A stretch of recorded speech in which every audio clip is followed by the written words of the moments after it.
Hey, it's NPR's Book of the Day. I'm Andrew Limbong. Okay, I understand the sort of a rhetorical trick immigration activists are doing when they use the term undocumented immigrant versus illegal immigrant.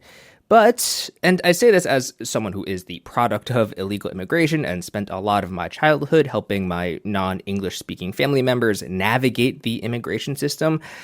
There's something about that move that softens the severity of the action, that kind of takes away what people are willing to go through to get to this country.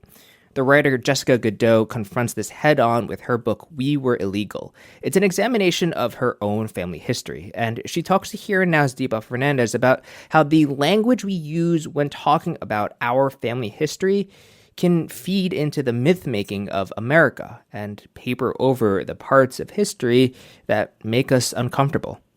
That's after the break. This message comes from NPR sponsor BetterHelp. When your schedule is packed with kids' activities or big work projects and you feel like you have no time for yourself, self-care non-negotiables like therapy are more important than ever. If you're thinking of starting therapy, give BetterHelp a try and get 10% off your first month at BetterHelp.com/NPR.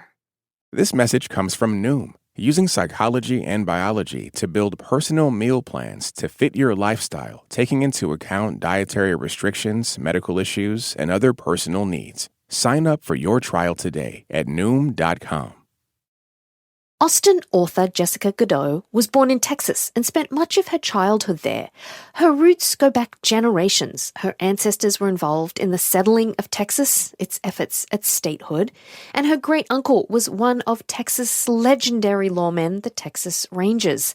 But as Jessica writes in a new book, a deeper look at her family history reveals the brutality and racism that underlies the legends of Texas. It's called We Were Illegal, and Jessica Goudeau joins me now. Jessica, welcome. Thank you so much. I'm so excited to be with you. Well, Jessica, your book is so enlightening, and you go back many generations to investigate your family's ties to Texas. And I imagine you knew you'd find parts of the family history that were unsavory, ugly even. Why was it so important to you to dive into your family history like this? So my first book, After the Last Border, chronicled the history of two women, one from Myanmar and one from Syria, and refugee resettlement in the United States. And I realized I had no idea how my own family came to Texas. So as I began the process of researching, I found all kinds of things that I had no idea about. There were stories that had been covered up for generations that were actually pretty easy to find. So give us a thumbnail of what you discovered about your earliest ancestors, including the ones who owned slaves. Yeah, so I was able to go back on one side of the family for 8 generations, all the way back to a slave overseer in Virginia named Sloman Reese. I ended up finding 6 different time periods that allowed me to kind of look at my family's relationship with the truth and with what was legal, including a woman I had never heard of before named Sally Reese, who had a secret that was so big it had been covered up by several generations that was absolutely fascinating to me. Okay, so can you divulge the secret of Sally Reese? Yeah, it was who the father of her children were. I had no idea that she had a relationship with a man named Littleberry Leftwich, who he was, who her children were. He had another wife. She lived in close proximity to him, raising his children, but, it just seemed kind of wild for that time period. She had 10 children with him, and he had 2 wives and another woman that he kept kind of on the plantation. And those are just the women that we know about, the white women whose children received land from him. So there was this whole crazy situation that I had no idea about in my family, which is really kind of the origin of our name. So let's take a step to Sloman, who was the slave overseer. Tell us about him. Yeah. He attended a Presbyterian church. I went to Virginia and did some archival research. There was a man named David Rice who was the preacher at his church. David Rice, his salary was paid by people that the church enslaved, but he became an abolitionist. And it really helped me to kind of wrestle with this question of When were people able to change their minds? At what point did they realize that what they were doing was wrong? Sloman never changed his mind. In fact, he was one of the first men that were involved in what was later called Lynch's Law or lynchings. But he was someone who was a slave overseer, as far as I know, until he died. And so the founding of Texas hinges on slavery. It Yeah. wasn't just your ancestors, though. What did you learn about the Texas we know today being a product of one group owning and enslaving another that your relatives were tied to? So Littleberry Leftwich, the man that I did not know was my ancestor, had a nephew whose name was Robert Leftwich, who was a roommate of Stephen F. Austin's in Mexico. And he owned the land in 1826 that my family lives on outside of Austin today. And because I did not know about my family history, I didn't realize our connection with the founding of Texas. So every Texas school kid takes Texas history in 4th and 7th grade. And when I was growing up, I understood that the Texas Revolution was about freedom. But what I learned in my research is that it was really about the freedom to own slaves. In fact, the Texas Republic, when Texas was its own country, remains the only country in the history of the world to write slavery into the Constitution. It was a key part of the Texas Republic. It was always about slavery.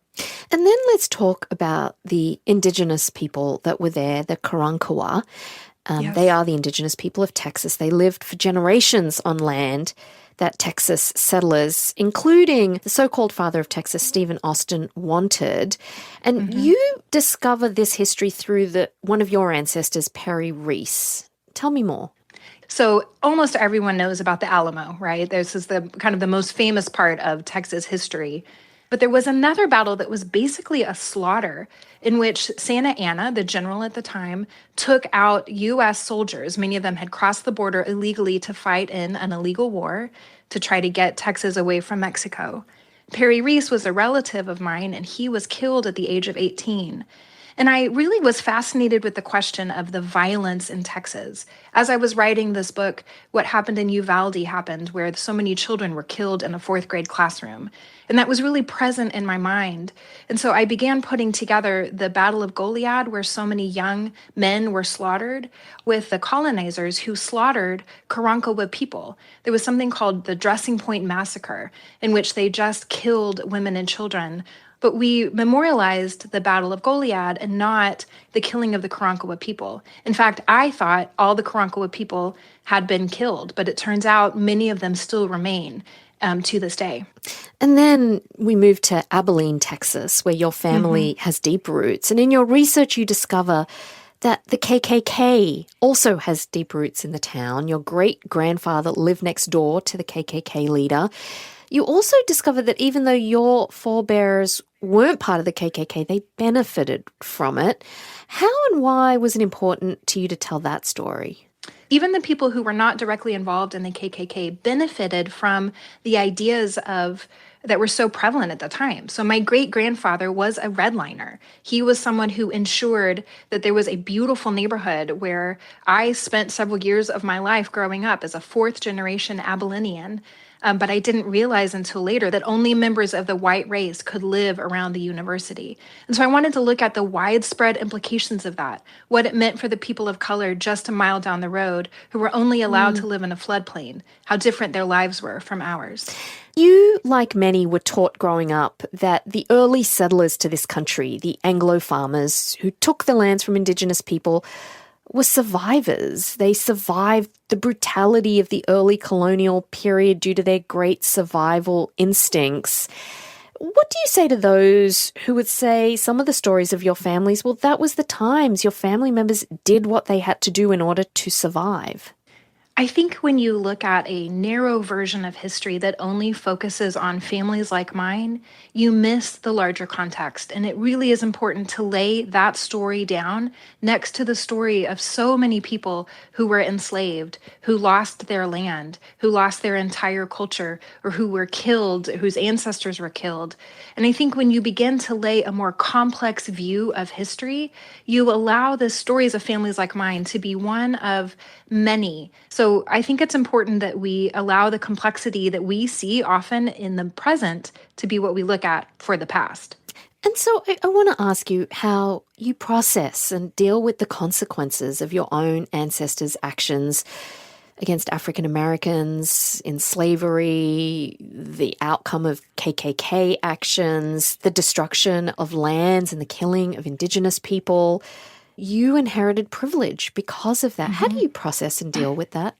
That was part of what I was trying to do in this book. This book sounds like, when you describe it, that it's all, really hard stories one after another. But really, I find it a story about hope. There were so many extraordinary people in every situation that I looked at who made a difference, who changed their minds, who found the courage to tell the story. And I found such great hope in each of those time periods, and it gives me hope now. Let me just ask you, though, is there more actions that need to be taken from this for people whose descendants, unlike you, are not as well off because their ancestors lost everything, were killed, were enslaved, had their land taken? The question of what we do with this information is such a big question. And I think sometimes we can deal with this on a community level, and sometimes we deal with this on an individual level. For me, I find the answer is informational reparations.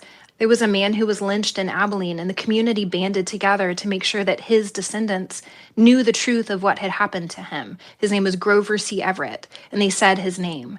And part of what I think the very least that we can do, those of us who tell stories, who do genealogy work and research, is find these names and include these names and say them out loud and pass them along.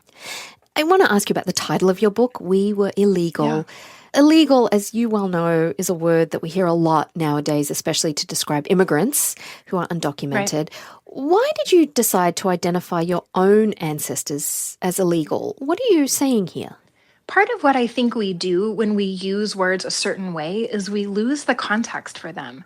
One of the things I wanted to show is that my ancestors, with one exception, my great-grandfather, who did everything correct, even though it hurt a community of people who were not allowed to live in his neighborhood, they were often doing things that were illegal. I had a great uncle who covered up a murder, who was a Texas Ranger. Others were involved in feuds. There was a path that the people who came to Texas in the 1820s took that they called the Tennessee Road. And that meant the way to evade officials so that they could cross the border illegally.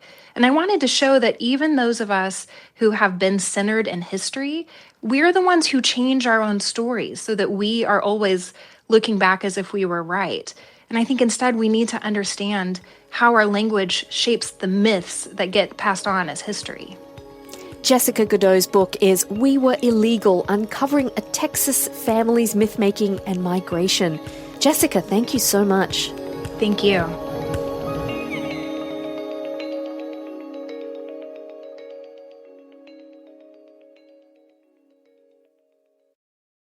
This message comes from Homes.com. When you're home shopping as a parent, you have lots of questions about local schools. That's why each listing on Homes.com includes extensive reports on local schools, including photos, parent reviews, student-teacher ratio, school rankings, and more. The information is from multiple trusted sources and curated by a dedicated in-house research team. It's also you can make the right decision for your family. Homes.com. We've done your homework.